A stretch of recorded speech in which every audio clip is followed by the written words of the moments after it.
Ka'baning Robbiga qasam. Ayolingiz hijobi haqida so'ralasiz. Ayolingiz ham o'z hijobi haqida so'raladi.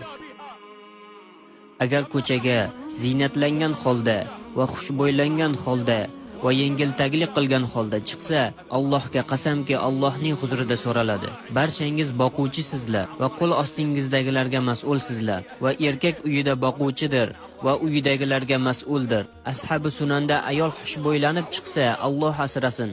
Rasululloh sallallohu alayhi va sallam aytdilar: qaysi ayol bir qavmning oldiga xushbo'ylanib yoki bir qavmning oldiga atir sepgan holida uning hidini bilishlari uchun chiqsa, nima dedilar Rasululloh? Aytdilarki, bas o'sha ayol zinokordir.